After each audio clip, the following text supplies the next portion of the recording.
Bismillahirrahmanirrahim. Assalamualaikum warahmatullahi wabarakatuh. Hamdan wa syukran lillah, salatan wa salaman ala rasulillah, amma ba'du. Faqad qala Allah subhanahu wa ta'ala fi kitabihil karim wa huwa asdaqul qailin. A'udzu billahi minasy syaithanir rajim. Bismillahirrahmanirrahim. Inna a'tainakal kautsar fashalli li rabbika wanhar. Inna syani'aka huwal abtar. Sadaqallahul azim. Subhanallah walhamdulillah wa la ilaha illallah wallahu akbar. La hawla wa la quwwata illa billahil aliyyil azim. Broci-broci dimanapun kita seluruhnya berada, alhamdulillah kita bersyukur kepada Allah oleh karena terlalu banyak nikmat yang Allah berikan kepada kita sampai detik ini, sehingga kita tidak dapat menghitung nikmat Allah. Wa in ta'uddu ni'matallahi la tuhsuha. Jikalau kamu ingin menghitung-hitung nikmatku, kata Allah, maka sesungguhnya kamu tidak akan dapat untuk menghitungnya. Bersolawat kepada Rasul sallallahu alaihi wasallam dengan ucapan Allahumma salli ala sayyidina Muhammadin wa ala alihi wa sahbihi ajma'in. Mudah-mudahan broci, para subreker, para teman-teman saudara-saudaraku semua yang sudah mensubscribe, like, share video-video dari Muhammad Irsyad Abdullah Channel, insyaallah seluruhnya mendapatkan syafaat baginda Nabi sallallahu alaihi wasallam. Yang pertama, saya ingin mengucapkan permohonan maaf kami dari Muhammad Irsyad Abdullah Channel karena beberapa waktu kemarin kami terhambat untuk membuat konten-konten atau video-video, ya karena satu dan lain hal.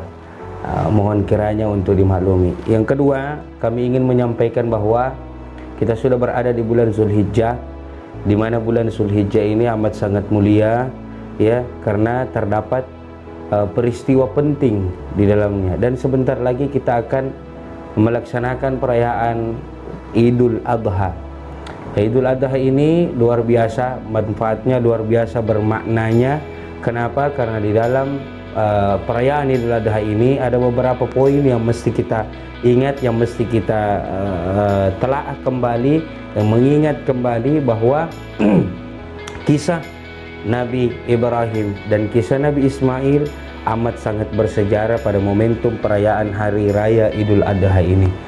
Namun sebelum itu, saya hanya ingin menggarisbawahi atau membahas pada kesempatan kali ini tentang kurban. Apa sih itu kurban? Kurban itu, ya, dikutip bahwa kurban itu berasal dari bahasa Arab. Koreksi saya bro jikalau saya salah. Yang berasal dari bahasa Arab qariba, yang berarti dekat atau mendekatkan. Jadi penting ini kita pahami bersama bro bahwa qariba itu bahasa Arab, bahasa Indonesianya akrab, dekat atau mendekatkan. Jadi rugilah kita yang mendapati bulan Zulhijjah, ya, mendapati perayaan hari raya Idul Adha, lalu kita tidak mengakrabkan diri, ya, karena esensi atau hikmah yang bisa kita ambil dalam Idul Kurban ini adalah mengakrabkan, ya, mengakrabkan, diakrabkan, akrab, ya. Itulah menurut bahasa qariba Idul Kurban. Nah, kemudian kurban dimaksudkan untuk mendekatkan diri kita kepada Allah, ya. Selain kita sholat, selain kita puasa, selain kita zakat, selain kita haji, kita bersyahadat bahwa ternyata banyak jalan untuk mendekatkan diri kita kepada Allah, termasuk salah satunya adalah kurban, ya, dimana tadi menurut bahasa dijelaskan bahwa qariba itu mendekatkan. Selain kita mendekatkan diri kita kepada Allah, kita juga mendekatkan diri kita kepada sesama manusia, ya. Sebentar nantinya tentu kita akan membahas itu. Intinya adalah yang pertama, mendekatkan diri kita kepada Allah. Sebagaimana Nabi Allah Ibrahim alaihi salatu wassalam, bahwa Nabi Allah Ibrahim yang mendambakan seorang anak, bercita-cita ingin mempunyai anak. Lama ia tunggu, Selang beberapa lama maka diberilah keturunan Ismail alaihissalam. Begitu lahir Nabi Ismail alaihissalam, lalu muncullah, turunlah perintah untuk berkurban, mengkurbankan Nabi Ismail. Ini tentunya amat sangat berat untuk Nabi Allah Ibrahim.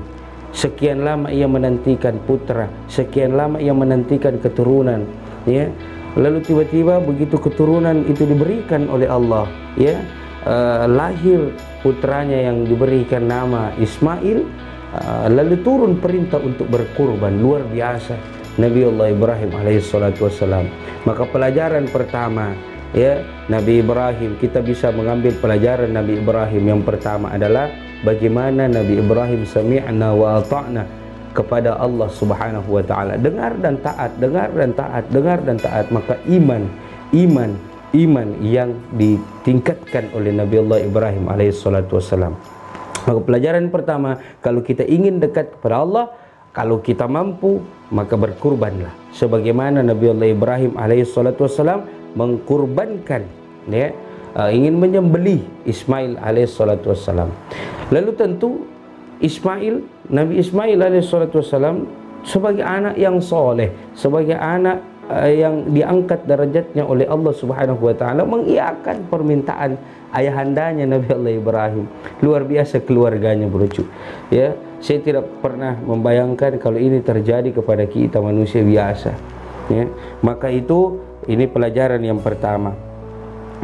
Yang kedua adalah pelajaran yang kedua menurut hemat saya, yaitu untung Allah Subhanahu wa taala mengganti pada saat Nabi Allah Ibrahim sudah ingin menyembelih Nabi Allah Ismail alaihissalatu wassalam, maka untung Allah Subhanahu wa taala secepat kilat mengganti Nabi Allah Ismail, diangkat ke atas langit Nabi Allah Ismail, diganti dengan seekor kibas atau seekor domba.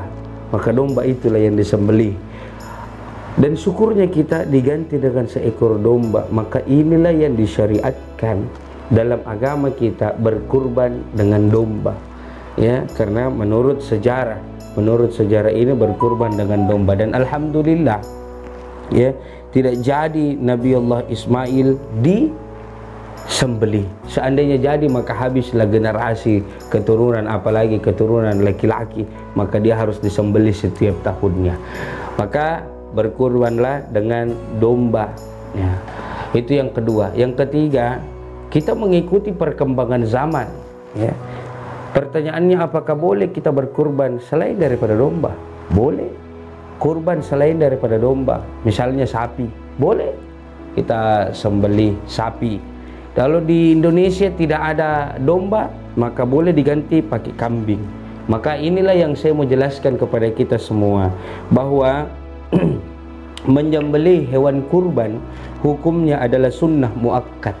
Sunnah muakkad. Sunnah muakkad ini adalah sunnah yang betul-betul dianjurkan. Sunnah yang betul-betul dianjurkan dalam agama kita, dalam syariat agama kita. Maka itu atau hampir mendekati wajib. Inilah sunnah muakkad. Maka kalau kita ada kelebihan rezeki, maka berkurban. Kenapa? Karena sunnah muakkad hukumnya.